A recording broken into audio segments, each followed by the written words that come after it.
이번 책은 세르반테스의 돈키호테입니다. 저는 처음에요, 이 청목에서 나온 글밥이 좀 길고 조금 더 두꺼운 이 돈키호테를 먼저 읽었고요. 그리고 나서 채우리에서 나온 이 만화책 돈키호테를 읽었습니다. 이 만화책 돈키호테가요, 정리가 잘 돼 있고요. 그리고 그 당시 시대 상황이나 작가에 대해서 아주 잘 정리되어 있어서 이 채우리에서 나온 이 만화책 돈키호테를 읽는 것도 그 손색 없이 읽을 수 있는 그런 책이 아닐까 싶습니다. 왜냐하면 이 돈키호테는 굉장히 두껍고요. 그리고 내용도 상당히 길고 부담이 될 수가 있거든요. 우리가 그 돈키호테 하면은 돈키호테형 인간을 먼저 떠올리게 되는데요. 저도 돈키호테를 이렇게 긴 책도 길고 그래서 전체를 읽어볼 생각을 안 했었거든요. 그러다가 이번에 읽었었는데요. 정말 매력적인 인물이라는 걸 알게 되었습니다. 그 우리가 돈키호테 하면 그 비현실적인 이상주의자, 그리고 그 생각보다 행동이 앞서는 저돌적인 유형을 대표하는 캐릭터, 그리고 햄릿형 그 인간 하면 그 현실을 직시하는 현실주의자나 신중하다 못해 지나치게 생각이 많아 우유부단하기까지 한 사색가, 이렇게 이 대표적인 두 캐릭터에 대해서 잘 알고 있잖아요. 근데 이 말을요, 그 러시아의 작가 그 이반 뚜르게네프, 그 첫사랑으로 유명한 이 작가가 제일 먼저 이 말을 했다고 합니다. 그런데 이 바로 우리가 이 돈키호테에 대한 해석은요, 시대에 따라서 계속 달라지고 있다고 하는데요. 한 가지만 더 짚고 가면요. 이 책의 저자인 이 셰익스피어, 그 세르반테스가요, 그 셰익스피어와 동시대 사람이었고요. 그리고 특히 유명한 건 두 사람이 같은 날에 사망했다는 겁니다. 같은 해 1616년 그리고 4월 23일 동시에 사망한 것으로 유명해서 그 유네스코에서 이 두 대문호를 기리기 위해 그 세계 그 독서의 날을 4월 23일로 정했다고 하네요. 그런데 이 두 작가가 그 생전에 그 누렸던 그러한 것들은 너무 다른 것 같아요. 그래서 특히 저는 왜냐하면 셰익스피어는 엄청난 영화를 누렸으니까 이 책을 읽으면서 이 작가 세르반테스에게 상당히 그 애정이 갔다고 할까? 그런 심정이 들었습니다. 읽는 내내요. 그런데요, 이 돈키호테가 이 우리가 알고 있는 이 쟁쟁한 작가들과 쟁쟁한 작품에 끼친 영향이 엄청나더라고요. 그 2002년에요, 그 노벨 연구소에서요, 그 세계 최고의 작가 100명을 상대로 해서 설문조사를 했는데요. 그때 역사상 가장 위대한 소설로 선정된 게요, 바로 돈키호테였대요. 자, 어떻게 이 돈키호테가 가장 그 위대한 소설로 선정되었는지 그 뒤에 한번 이 작품이 어떤 영향을 미쳤는지를 한번 보면은 고개가 절로 끄덕여지는데요. 이 돈키호테가요, 이 서구 소설사에서 근대 소설의 새로운 장을 열어주었다는 평가를 받고요. 이후 작가들에게 큰 영향을 미쳤다고 합니다. 이름만 들어도 쟁쟁한 작가들인데요. 자, 먼저 독일 낭만주의의 선봉인 괴테, 그리고 영국의 그 찰스 디킨스, 그 다음에 미국의 멜빌과 마크 트웨인.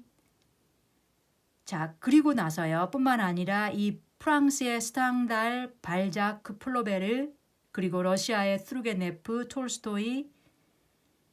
자, 그 다음에요, 이 최고의 그 작가 도스토옙스키는요, 그 돈키호테보다 더 심오하고 힘있는 작품을 만나본 적이 없다라고 극찬을 했대요.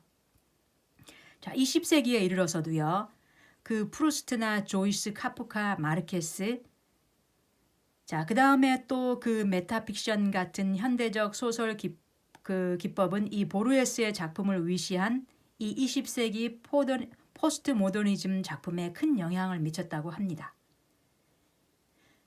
자, 흔히 우리가 사는 시대를 이 포스트 모던 시대라고 하는데요. 그 이성이 중심이 되던 근대와 달리 진리가 사라지고 모든 것이 불확실한 시대라는 의미죠. 그런데 이 세르반테스는 이미 400년 전에 이러한 세계관을 돈키호테에 담아냈다는 거죠. 이 돈키호테는 이 돈이라는 말은요, 그 존칭어, 그 미스터 이런 그리고 키호테가 그가 자신에게 직접 내린 그 기사 이름이거든요. 그러니까 이 사람의 실명이 따로 있는 거죠. 그리고 라만차의 돈키호테, 그러면 라만차는 그가 사는 지역이고요. 그래서 그 지역의 그 유명한 기사라는 뜻이거든요. 자, 이 돈키호테는요, 그 기사 소설에 빠진 한 그 시골 귀족이었거든요. 그러니까 한 16세기 이렇게 보면 되겠네요.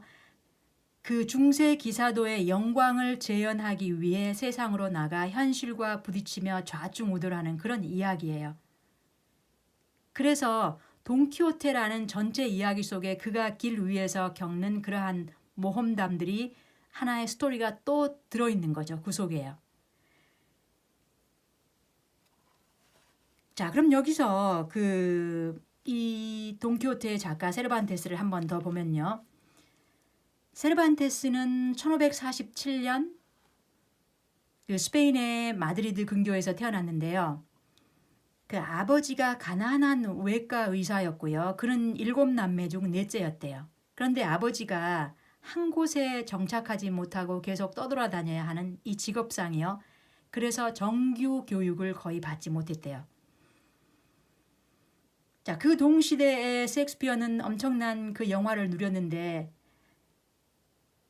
이 불우했던 삶의 연속인 이 세르반테스의 그 한번 그가 어떤 인생을 겪었는지 한번 볼까요? 20대 초반부터.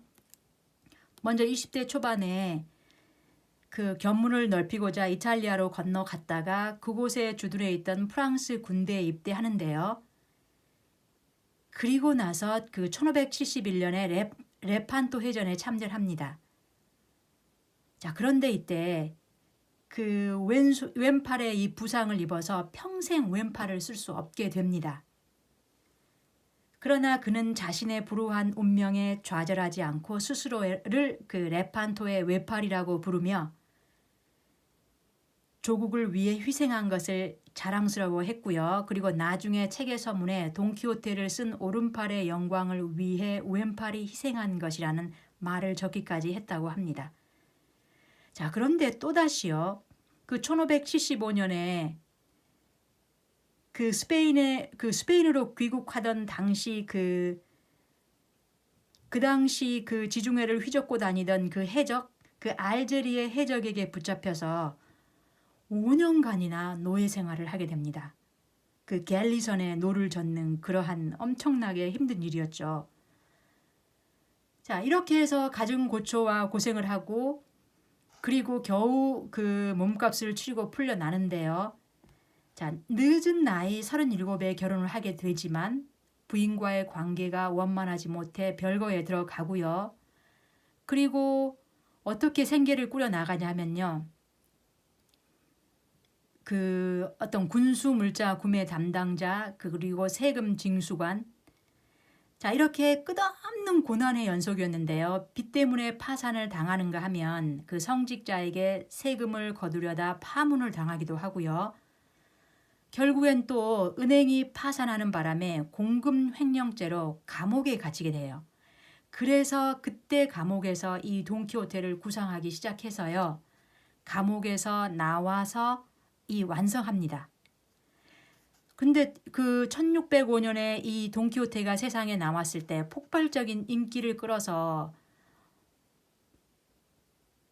돈을 많이 벌었을 것 같은데 안타깝게도 생활고에 견디다 못해 이 돈키호테의 판권을 일찌감치 이 출판업자에게 넘긴 탓에 그는 결국 돈도 벌지 못합니다. 자, 최악의 상황에서도 좌절하기보다는 그 새로운 희망을 꿈꾸었던 세르반테스는 그 고단했던 삶을 마치고 1616년 4월 23일에 숨을 거두었고요. 그리고 우리는 그가 숨을 거둔 이 4월 23일을 세계 책의 날로 기념하고 있는 것이죠. 그런데 이 돈키호테를 읽다 보면은 또 우리가 빼놓을 수 없는 인물 산초 판사가 있죠. 이 돈키호테를 읽다 보면은 상당히 동정심이 진짜 발발할 때가 많거든요. 그러면서 이 산초 판사는 사실 처음에요. 그 돈키호테가 자기가 그 기사 모험담을 떠나기 전에 자기의 그 종자로서 그 뽑은 그 마을의 농민이거든요. 그러니까 이 산초 판사는 알고 보면 돈키호테한테 속아서 따라온 것일 수도 있어요. 왜냐하면 돈키호테가 자기가 나중에 그 영주를 시켜주겠다고 꼬임수를 썼다고 할까? 그래서 그 두 사람 사이에 티격태격하면서 펼쳐지는 이러한 일들을 보면은 진짜 동정심이 저절로 나오더라고요. 이 중세 기사 세계의 이상주의를 추구하는 돈키호테, 그 다음에 너무나 현실적인 이 산초 판사, 정말 둘이 대비되는 인물이죠. 그런데 그 둘 사이에 그 우스꽝스럽고 엉뚱하지만 때때로 그들은 놀라울 만큼 지혜롭기도 하고요.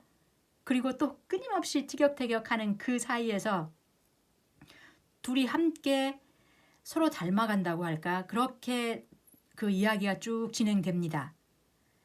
그런데 이 돈키호테는 자신이 정의의 기사라는 이 망상에 빠져 있고 또 어떤 일을 무작정 저질러 놓고 다 마법사의 탓이라고 돌리고 이러한 돈키호테의 그 행동이 현실 도피로밖에 보여지지 않는데요. 너무 무모하고 너무 용감하고 그리고 그 환상을 쫓으면서 계속 꿈을 실현하려고 하는 이러한 망상에 젖어 사는 돈키호테와는 달리 산초는요. 지극히 현실적이고 세속적인 인물입니다. 아주 단순하고 솔직하고요. 그는 배고픔과 추위 그리고 두려움에 대한 감정을 여과 없이 솔직하게 드러냅니다. 이 두 인물이 이렇게 정반대의 그 성격을 가진 이 돈키호테와 이 산초의 충돌은 이 작품을 더욱 다양한 의미로 해석할 수 있게 해주는데요. 이 많은 학자들은 이 둘을 그 이상과 현실, 물질과 정신, 환상과 사실의 충돌을 상징한다고 이야기합니다. 그리고 티격태격하는 이 둘의 모습을 통해 늘 이상과 현실 사이에서 고뇌하는 이 복잡한 인간의 마음을 냉철하고 깊이 있게 묘사했다고 평을 하고요. 저는 이 돈키호테라는 이 소설속에서 그 둘이 겪는 그 모험담을 쭉 이어져 갈 때 산초가 돈키호테를 얼마나 잘 받쳐주고 있는가. 그래서 이 두 캐릭터를 계속 성장시켜가는 이러한 그 조율이 바로 이 작가 세르반테스의 가장 큰 힘이 아닌가 싶습니다. 그래서 이 책이요 좀 지루할 것도 같지만 너무 두꺼워서요. 그런데 그들이 겪는 모험 속에 또 다른 그 모험담들이 계속 이렇게 서로 관계를 맺어가면서 그리고 그 모험담 속에 있는 인물들과 함께 관계를 맺어가면서 그 끝없이 이야기가 펼쳐져 나가거든요. 그러한 그 모험담에 그 온몸을 던지는 이 돈키호테는 모든 모험에서 깨진다고 보면 돼요. 그래서 산초 판사는 그를 말리면서 계속 끝까지 그를 따라가지만 두 인물 다 미워할 수 없는 오히려 처음에는 동정이 일어나다가 그 다음에는 그들의 모험을 같이 함께 하고 싶은 그러한 열정이 생긴다고 할까? 그렇게 몰아가는 것 같아요. 그래서 이 이야기를 한꺼번에 확 읽어버리는 것보다요. 그 책을 옆에 두고 조금씩 읽어나가는 그러한 진짜 소설 읽는 재미, 그런 거를 느껴볼 수 있는 그런 책이었던 것 같습니다. 그래서 저도 어떤 저절로 열정이 생겨나간다고 할까? 좀 바보스러운 이야기가 많고 그의 행동이 좀 무모하다 싶은데 거기서 주는 그 열정? 그런 것들이 묻어나오는 그런 소설이었습니다. 네, 끝까지 들어주셔서 고맙습니다.